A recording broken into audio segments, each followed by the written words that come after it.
Welcome, teacher friend. I'm Lori. And I'm Melissa. We are two literacy educators in Baltimore. We want the best for all kids, and we know you do too. Our district recently adopted a new literacy curriculum, which meant a lot of change for everyone. Lori and I can't wait to keep learning about literacy with you today.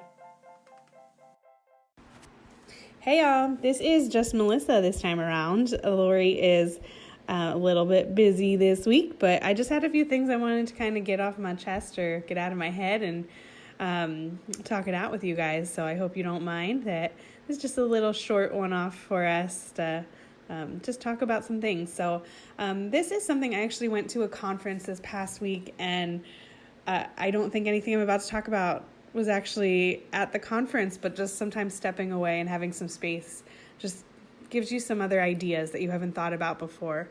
So actually on the drive to the conference, I was listening to a book by Brene Brown called Dare to Lead.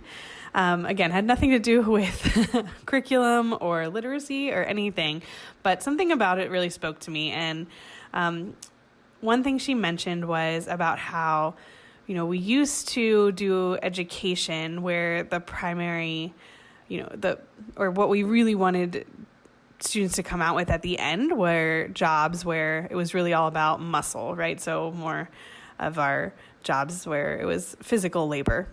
And then she said more recently, kind of like up until very recently, education has been about the mind, right? So we're going to college, we're doing these things where you have to get really high degrees and learn so much to be able to do those things.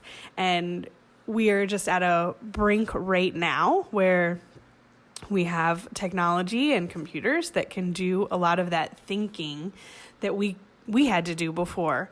And so where do we go from here? And her speculation, or where she sees things going, or I think maybe where other people see things going, and she was quoting research about it, was that we really need to look at jobs where it's the heart, right? Like that we as people bring something to a job that computers, technology can't. And that's where we really need to focus. And so somehow I made this connection to curriculum and our implementation of Wit and Wisdom this past year.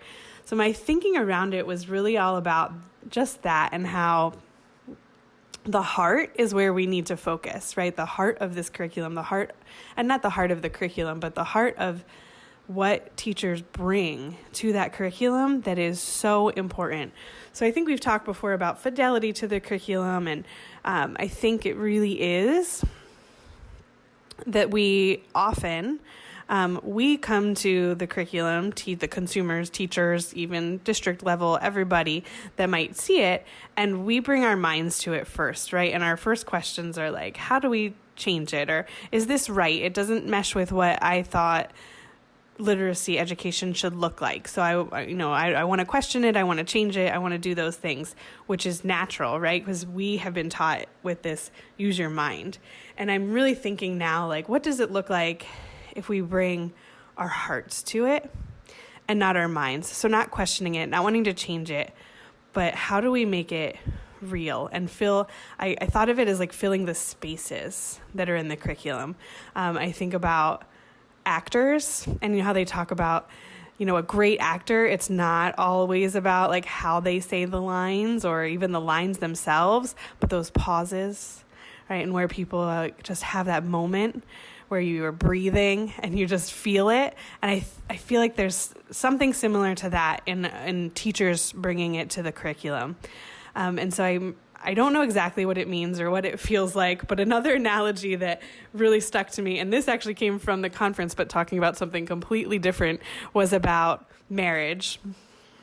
And how, you can't have a marriage if you're just doing all of the chores and paying the bills and picking up the kids from daycare and doing all the things that need to be done, that you still don't have a marriage, right? That the real thing that you need to come to make that marriage is the feelings, the emotions, those spaces in between all of the stuff that has to get done. And that is what I kind of haven't put my thoughts fully together yet around, but what I feel needs to happen when teachers bring when teachers come to the curriculum is how do I fill those spaces? So I'm thinking even like, you have in the curriculum a question, you have suggested answers, right? But how that question's asked, the expectations the teacher has, the moves the teacher makes and how to ask that question, how to get the answers from the students, how they respond once they get answers from the students, whether they match what was in the curriculum as suggested answers or not, knowing whether it was close or not quite, or just said in a different way, and how to manage where you go from there. There's so much in those spaces, and I just feel like you can't always. It's. I think maybe it's a little bridge of the mind and the heart, but I think there's something about also thinking from not just your mind of like, okay, if this question's asked this way, I do X, Y, and Z, but just knowing instinctively like they got it or they didn't, and knowing with your gut where to go. And that's not scientific, and I know it's not, but I think that there's a lot to talk about there there's so much outside of just what's written on the page in the curriculum that happens in the classroom. And I'll leave you with just one example of this. And I'm sure there are a million examples from all the places where curriculum is being implemented right now. But a teacher that I saw in a kindergarten class where we often hear, if you look at what's written on the page, kindergarten kids can't do it, right? And because they can't sit that long. And that's completely understandable for that age, right? That they can't sit for that long. They can't pay attention for that long. And what I saw a teacher do was the lesson exactly, that you could follow that lesson exactly. You could see where she was. But the students, I would venture to say every 10, 15, 20 seconds, the students were repeating a word after her. They were standing up. They were making a motion. They had different movements to go with things she said. They were answering questions. They were turning to talk to somebody. They were doing things so often, and none of that was written in the curriculum. That was something she brought because she knew it's what her students needed, but she still was implementing that curriculum the way it was. So I'll just leave you with that thought. I don't know exactly where I'm going with it. I think it's something to explore from here on out.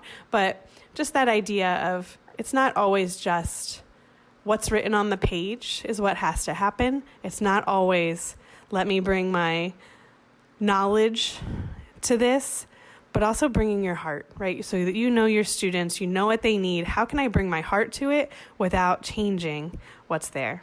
So we'll talk more about this, especially when I have Lori here to talk to. I miss her this week, and we'll come back and have more conversations. Thank you for listening.